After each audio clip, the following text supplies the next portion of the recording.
नमस्कार, मैं हूं आपके साथ मयंक। आज 2 अप्रैल है और मैं सीधा मुद्दे पर आना चाहूंगा। रूस का बड़ा बयान आया है हॉर्मूज को लेकर और रूस का बड़ा बयान आया है डोनाल्ड ट्रंप ने जो 19 मिनट की स्पीच दी और राष्ट्र को जो संबोधित किया उसको लेकर रूस ने अब बड़ी प्रतिक्रिया दी है। और जानते हैं रूस ने क्या कहा है? रूस ने यह कहा है कि हॉर्मूज, पूरा हॉर्मूज ईरान का था, ईरान का है, ईरान का रहेगा और हॉर्मूज पर ईरान का कंट्रोल है और हमेशा रहेगा। यह सीधा जवाब दिया है, पुतिन की तरफ से जवाब आया है डोनाल्ड ट्रंप को। और डोनाल्ड ट्रंप को यह बता दिया गया है, देखिए दूसरे शब्दों में कहें तो रूस ने सीधी सीधी वार्निंग दे दी है डोनाल्ड ट्रंप को कि अगर आप कोई ग्राउंड ऑपरेशन का कोई ख्याली पुलाव पका रहे हैं तो उसको दिमाग से निकाल दीजिए, क्योंकि अगर इस तरह का कोई ऑपरेशन आपने शुरू किया तो इस बार रूस पूरी मजबूती से खड़ा हुआ है। देखिए आज अगर हम बात करें, डोनाल्ड ट्रंप ने जो राष्ट्र के नाम संदेश दिया और उसमें 19 मिनट उन्होंने बात कही। गौर करने वाली बात ये थी, मैं देख रहा था उसको, कि जब डोनाल्ड ट्रंप भाषण दे रहे थे और वो बड़े बड़े दावे कर रहे थे कि ईरान की मिसाइल ख़त्म हो गई है और ईरान में ये तबाही हो गई है और वो तबाही हो गई है, उस 19 मिनट के दौरान इजराइल पर दनादन मिसाइल्स गिर रही थी, इराक में लगातार ड्रोन गिर रहे थे और यहाँ तक कि सऊदी के बेस पर भी ड्रोन अटैक हो रहा था।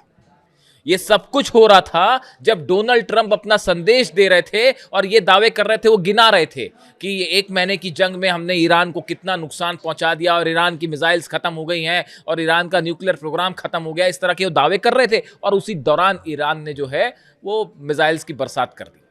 देखिए आज का जो भाषण था डोनाल्ड ट्रंप का, 19 मिनट की जो स्पीच थी, मैंने आज के पहले किसी भी अमेरिका के राष्ट्रपति की इतनी कमजोर स्पीच मैंने आज तक नहीं सुनी। आप देखिए गौर से, अगर आप समझने की कोशिश करें, जितने अहम मुद्दे थे, क्या ईरान पर ग्राउंड ऑपरेशन होगा, डोनाल्ड ट्रंप के पास कोई जवाब नहीं है। हॉर्मूज कैसे खुलेगा, डोनाल्ड ट्रंप के पास कोई जवाब नहीं है। ईरान की युद्ध का आगे क्या होगा, डोनाल्ड ट्रंप के पास इसका कोई जवाब नहीं। जो अहम मुद्दे थे, जो पूरी दुनिया उनसे जानना चाहती थी, पूरी दुनिया की नजरें इस पर टिकी हुई थी कि डोनाल्ड ट्रंप आज क्या कह रहे हैं, क्या कहने वाले, वो क्या घोषणा करने वाले हैं ईरान पे, लेकिन उनके पास किसी बात का कोई जवाब नहीं था। और उन्होंने कहा कि जंग जो है वो चलती रहेगी, तो ईरान पहले से ही कह रहा है कि जंग चलती रहेगी। ईरान की सेना ने तो पहले ही कह रखा है कि ये जंग रुकेगी नहीं। तो अब डोनाल्ड ट्रंप कहे ना कहे, उससे क्या फर्क पड़ता है। लेकिन एक बड़ी इंटरेस्टिंग बात है, आप देखें कल तक जो डोनाल्ड ट्रंप के बयान आ रहे थे, वो बयानों का नेचर क्या था? वो ये कह रहे थे कि अब जंग ज्यादा दिन नहीं चलेगी। ये कल के बयान बता रहा हूं मैं आपको। आज सुबह तो उन्होंने फिर अपना यू टर्न ले लिया। कल उन्होंने कहा कि जंग ज्यादा दिन नहीं चलेगी, अब मैं अपने सैनिक जो है ईरान से वापस बुलाना चाह रहा हूं। इस तरह के बयान थे जो कि जंग खत्म करने की दिशा में थे। फिर अचानक ऐसा क्या हो गया, रात भर में ऐसा क्या हो गया कि डोनाल्ड ट्रंप को पूरा यू टर्न लेना पड़ा। हालांकि अपने बयान से बदलना उनके लिए कोई नई बात नहीं है। और ईरान की अगर बात करें तो ईरान उनकी बयानों को गंभीरता से लेता भी नहीं, किसी को परवाह नहीं है डोनाल्ड ट्रंप क्या कह रहे हैं। हकीकत यह है, वो कुछ शेयर बाजार को ही फर्क पड़ता होगा, ऑयल बाजार को ही फर्क पड़ता होगा कि भाई क्रूड ऑयल और इन्वेस्टमेंट, बस इन्हीं में फर्क पड़ता होगा। बाकी ईरान को कोई फर्क नहीं पड़ता। डोनाल्ड ट्रंप जो बोल रहे हैं बोलते रहें। लेकिन फिर भी सोचने वाली बात यह है कि रात भर में ऐसा क्या हो गया कि डोनाल्ड ट्रंप को अपना बयान पलटना पड़ गया। देखिए मैंने खुद ये समझने की कोशिश की, आखिर ट्रंप के बयानों में इतना बड़ा यू टर्न कैसे आ गया। देखिए 2 अहम बैठकें होती हैं, इसको आपको समझना पड़ेगा कि ये पर्दे के पीछे खेल क्या चल रहा था, बार बार ये सीज फायर का और ट्रंप का क्या दांव था। देखिए पर्दे के पीछे से जो खेल चल रहा था, वो खेल था कि किसी तरह से हॉर्मूज खुलवाया जाए। ईरान ने हॉर्मूज को वैसे ही पकड़ रखा है जैसे गर्दन पकड़ लेते हैं ना, बस वैसे ही पकड़ रखा है। तो अब पहला उद्देश्य ये था कि किसी तरह से हॉर्मूज खुलवाया जाए। अब इसके लिए क्या किया जाए, तो पहली एक बैठक होती है पाकिस्तान में। उस बैठक में कौन कौन शामिल था? उस बैठक में सऊदी अरब के रिप्रेजेंटेटिव शामिल थे, उसमें तुर्की के रिप्रेजेंटेटिव शामिल थे, मिस्र के शामिल थे, पाकिस्तान के शामिल थे। ये बैठक होती है संडे को, जो बीता रविवार गया उस दिन ये बैठक हुई। उसमें एक बड़ा मंथन हुआ कि भाई हॉर्मूज कैसे खुलवाया जाए, वो तो बड़ा मुश्किल हो जाएगा और लगातार दबाव आ रहा है इंटरनेशनल। डोनाल्ड ट्रंप के ऊपर जितने बड़े बिजनेसमैन हैं वो सब दबाव डाल रहे हैं कि ये तो नुकसान हो जा रहा है। उस बैठक में शायद ये प्लान तैयार हुआ था कि चाइना को किसी तरह से इस पूरे मामले में गारंटर बना दिया जाए। यानी इस समय ऐसा माना जाता है कि ईरान अगर किसी की बात सुनेगा तो वो सिर्फ चीन की बात सुन सकता है, क्योंकि रूस ने इस पूरे मामले में सीज फायर वाले मामले में हस्तक्षेप करने से साफ मना कर दिया। रूस ने यह कह दिया है कि रायता अमेरिका ने फैलाया है, डोनाल्ड ट्रंप ने फैलाया है, वही संभाले अब इस रायते को, हमारा उससे कोई लेना देना नहीं। बात नंबर एक, तो रूस अलग हो गया। अब दूसरा एक देश बचा, चीन। इन देशों का मानना यह था कि अगर चीन को इस बात के लिए राजी करवा लिया जाए कि चीन ये गारंटी दे ईरान को कि हम अब ईरान पर जो है अमेरिका हमला नहीं करेगा, इजराइल हमला नहीं करेगा और आप किसी तरह से हॉर्मूज खुलवाइए, ये प्लान था। और इस प्लान को मनवाने के लिए बताया जाता है, जो सोर्सेस बता रहे हैं, अंदर की खबर जो चर्चा में है डिप्लोमेटिक सर्कल में, मैं वो अब बता रहा हूं आपको, कि पाकिस्तान के विदेश मंत्री इशाक डार जो हैं वो चीन के दौरे पर पहुंचे। पाकिस्तान के विदेश मंत्रालय ने कहा कि डार का चीन का दौरा उनकी चीनी समकक्ष वांग यी के निमंत्रण पर हो रहा है। इस तरह की बात पाकिस्तान की तरफ से कही गई। पाकिस्तान के विदेश मंत्री इशाक डार चीन के दौरे पर पहुंचे और उनकी वहां मुलाकात होती है चीन के विदेश मंत्री के साथ, वांग यी के साथ। और इस मीटिंग में बताया जाता है कि पाकिस्तान की तरफ से यह प्रस्ताव सामने रखा गया था कि किसी तरह से आप ईरान को मनाइए, आप गारंटर बन जाइए कि हां आगे ईरान पर हमला नहीं होगा, तब शायद ईरान हॉर्मुज को खोल दे। ऐसा शायद अमेरिका का संदेश था, ऐसा शायद ये अरब देशों का संदेश था, लेकिन चीन ने ऐसा करने से मना कर दिया।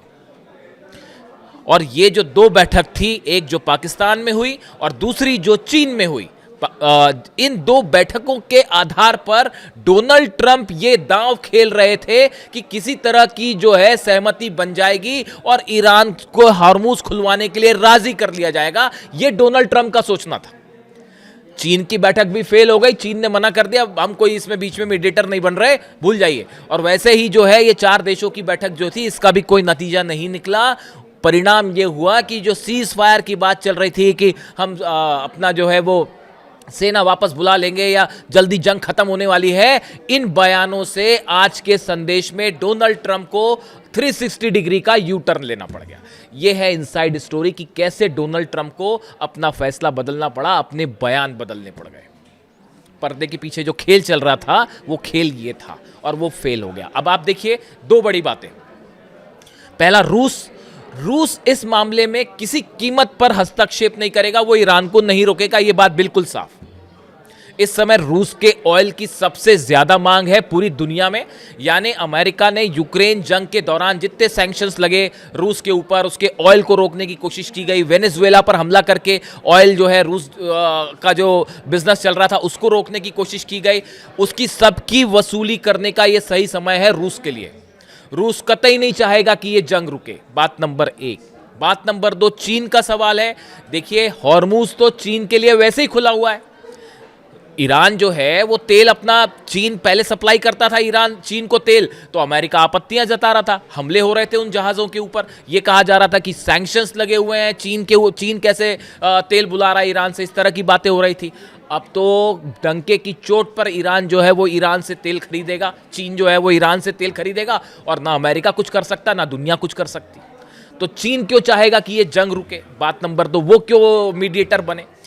तीसरी बड़ी बात, इस जंग में, एक महीने की जंग में ईरान ने यह साबित कर दिया है कि अमेरिका को कैसे झुकाया जाता है, अमेरिका के राष्ट्रपति को कैसे झुकाया जाता है। जंग में कैसे अमेरिका को हराया जाए, यह फॉर्मूला ईरान ने पूरी दुनिया को दे दिया है। और वो फॉर्मूला यह है कि अगर आप ईरान या डोनाल्ड ट्रंप के सामने झुकेंगे तो आपको और झुकाएगा, और अगर आप सीना तान के खड़े हो जाएंगे अमेरिका दबना शुरू कर देगा। ये फॉर्मूला ईरान ने पकड़ा दिया है। और हकीकत ये है, देखिए, जंग रुकना रुकाना तो दूर की बात है, लगातार हमले हो रहे हैं इजराइल पर। पिछले 5 घंटे की बात कर रहा हूं मैं, आज 2 अप्रैल है, दोपहर के समय ये वीडियो मैं बना रहा हूं। पिछले 5 घंटे में दनादन हमले हुए हैं पूरे इजराइल के ऊपर। इराक के ऊपर जबरदस्त हमले हो रहे हैं, और बताया जा रहा है कि इराक में जो है वो एक ट्रेनिंग सेंटर है, उस पर हमले हुए हैं। एक केमिकल फैक्ट्री है इराक में, उसके ऊपर हमले हुए। अमेज़ॉन पर जो हमला हुआ वो तो आपने देखा ही, बहरीन में, जो ईरान ने कह रखा है कि जितनी मल्टीनेशनल्स हैं अमेरिका की, उन सबको निशाना बनाया जाएगा। और आज की रात कहा जा रहा है कि भाई कुछ भी हो सकता है, आज की रात बड़ी भारी जाने वाली है फिर से पूरे मिडिल ईस्ट पे, और ईरान जो है वो एकदम खतरनाक मूड में है। अब देखिए इसके अलावा 2-3 बड़ी खबरें हैं। रूस ने आगाह किया ईरान को लंबी जंग के लिए तैयार रहिए। ऐसा क्यों कहा जा रहा है? A-10 प्लेन्स जो हैं अमेरिका के वो मिडिल ईस्ट पहुंच रहे हैं। ये A-10 टैंक A-10 जो प्लेन होते हैं ये ग्राउंड ऑपरेशन में इस्तेमाल किए जाते हैं। थंडरबोल्ट प्लेन्स हैं वो ब्रिटेन पहुंच गए हैं अमेरिका के, और वहां से मिडिल ईस्ट आएंगे। आप देखिए जॉर्ज डब्ल्यू बुश जो एयरक्राफ्ट करियर है वो भी मिडिल ईस्ट की तरफ पहुंच रहा है। ट्रिपोली पहले से पहुंच गया है। इतने सारे हथियार, करीब 50,000 सोल्जर्स अमेरिका के आसपास, अमेरिका ने ईरान के आसपास उतार दिए। ब्रिटेन भी अपने सोल्जर्स भेज रहा है, भले ब्रिटेन की तरफ से कोई भी बयान आए लेकिन सोल्जर भेजना चालू है। तो ये जब ये जमावड़ा अमेरिका बढ़ा रहा था तभी हर एक्सपर्ट ये जानता था कि ये जंग नहीं रुकने वाली। डोनाल्ड ट्रंप कुछ भी दावा करते रहे, कुछ भी बोलते रहे, वो भले शेयर मार्केट ऊपर नीचे करने के लिए इस तरह के बयान आए, लेकिन आप लगातार अपने सैनिक वहां भेज रहे हो, आप अपने फाइटर जेट्स भेज रहे हो, फिर किस चीज का सीज फायर? भूल जाइए। इसके अलावा देखिए बड़ी खबर यह भी है कि यूएई जो है वो अब इस जंग में बड़ी भूमिका निभा सकता है, इस तरह की बातें हैं। और हॉर्मुज खुलवाने की अगर कोशिश होती है तो उसमें यूएई का अहम रोल होगा। और मूसा आइलैंड, बार बार बात हो रही है कि मूसा आइलैंड पर कब्जा करने की कोशिश में यूएई मदद कर सकता है अमेरिका की, इस तरह के दावे हो रहे हैं। इसी का परिणाम है जो दुबई पर हमले हो रहे हैं, अलग अलग डेटा सेंटर्स पर हमले हो रहे हैं, अलग अलग ऑयल डिपोज पर हमले हो रहे हैं, एयरपोर्ट पर हमले हो रहे हैं, मिसाइल्स गिर रही हैं। पिछले 24 घंटे की बात अगर की जाए 15 से 16 बैलिस्टिक मिसाइल गिर चुकी हैं यूएई के ऊपर, और करीब 30 से 40 ड्रोन फायर हो चुके हैं। उसकी वजह यही है यूएई का जो स्टैंड है, इसको लेकर ये हमले हो रहे हैं। अब सवाल यह है कि यहाँ से आगे क्या? सवाल ये है कि क्या अमेरिका ग्राउंड ऑपरेशन करेगा? रूस ने जबरदस्त फील्डिंग कर रखी है हॉर्मुज की। जो चेचन्या के सैनिक आ रहे हैं लड़ने के लिए, और 6 लाख सैनिक ईरान के तैयार हैं। आप ये समझिए इस पूरे इलाके में रूस ने बड़ा प्लान तैयार किया है, ईरान के सेना तैयार है, फ्री हैंड मिल चुका है सीना को। बार बार देखिए इस तरह की बातें हो रही थी, मैं पहले ही कह रहा था, आप मेरे पिछले 3 वीडियो उठा के देख लीजिए। मैंने हर वीडियो में ये बात कहा कि जब तक अब्बास अराक्ची साहब विदेश मंत्री ये ना कह दें कि हाँ अब हम बातचीत करने को तैयार हैं, आपको किसी की बात मानने की जरूरत नहीं है। कोई कुछ भी दावा करता रहे, कुछ भी कहता रहे, ईरान की सेना ये तय करेगी जंग कब तक चलेगी। ये अब ईरान की सेना तय करेगी। ये सब जो बातें थी ना, ये अली खामनेई साहब पर जब हमला किया था उसके पहले सोचना चाहिए था इसका परिणाम क्या होगा। और अभी आप आगे देखते जाइए। एज एन इंटरनेशनल रिलेशंस मेरा सब्जेक्ट है, विदेश नीति मेरा सब्जेक्ट रहा है, उसी पर मैंने पढ़ाई की है दिल्ली यूनिवर्सिटी से, और मैं जो चीज़ें आगे देख पा रहा हूँ वो बेहद भयानक है। आप यकीन मानिए, कल रूस का क्या बयान आया, विदेश मंत्री लावरोव का सुना आपने? उन्होंने कहा कि तीसरे विश्व युद्ध के लिए तैयार हो जाइए। 10-15 देशों पर हमले हो रहे हैं, 3 देश आपस में लड़ रहे हैं, और पूरी दुनिया की इकॉनमी जो है वो घुटनों पे है। ये एक शुरुआत हो सकती है एक बड़े बड़े युद्ध की, यानी ये इससे भी बड़ा, यानी फिर वर्ल्ड वॉर ही बचा, और क्या बचता है। ये लावरोव कह रहे हैं। लावरोव रूस के विदेश मंत्री हैं और बड़े समय से रूस के विदेश मंत्री हैं, पुतिन के खास हैं, और बड़ा सोच समझ के बयान देते हैं। तो ऐसा है कि ये हालात ये है कि इस जंग में ईरान ने अमेरिका को हर लेवल पर, कोई भी मकसद अमेरिका का पूरा नहीं हो पाया। ना सत्ता चेंज हो पा रही है, ना मिसाइल पर रोक लग पा रही है, ना न्यूक्लियर प्रोग्राम रोक पा रहा। वो मैं अलग से बात करूंगा। वो 450 किलो यूरेनियम जो है ढूंढते रह जाएंगे। डोनाल्ड ट्रंप कभी नहीं मिलेगा, कभी नहीं मिलेगा। अब ये हालात ये है कि अमेरिका को लगातार मुंह की खाने पड़ी है। और इसराइल का क्या होगा वो तो अब कुछ बोलना ही बेकार है। इसराइल का आगे क्या होगा, अगर डोनाल्ड ट्रंप छोड़ के चले गए तो भयंकर बेइज्जती हो जाएगी। ये भी सोचिए आप, अगर अमेरिका अपनी सैनिक बाहर बुला लेता है और हमले रोक देता है तो ये तो फिर साबित हो जाएगा बात कि अमेरिका जंग हार गया। मतलब ये तो पहली बार ऐसा होगा कि इतनी करारी हार, यानी इराक, अफगानिस्तान और वियतनाम से बड़ी इतिहास इस बात को नोट करेगा, दर्ज हो जाएगी हमेशा के लिए कि ईरान ने अमेरिका को हरा दिया। और डोनाल्ड ट्रंप प्रेसिडेंट थे उस समय अमेरिका के। ये बात हमेशा इतिहास में पढ़ाई जाएगी बच्चों को आगे। शायद यही वजह है कि डोनाल्ड ट्रंप की मजबूरी है जंग को जारी रखना, और फंस गए हैं। और आज की रात एक बार फिर मैं कह रहा हूं कि अगले 1 से 2 दिन मिडिल ईस्ट के लिए बेहद खतरनाक साबित होने वाले हैं। जो भी अपडेट होगा आप तक पहुंचाऊंगा। Thank you so much.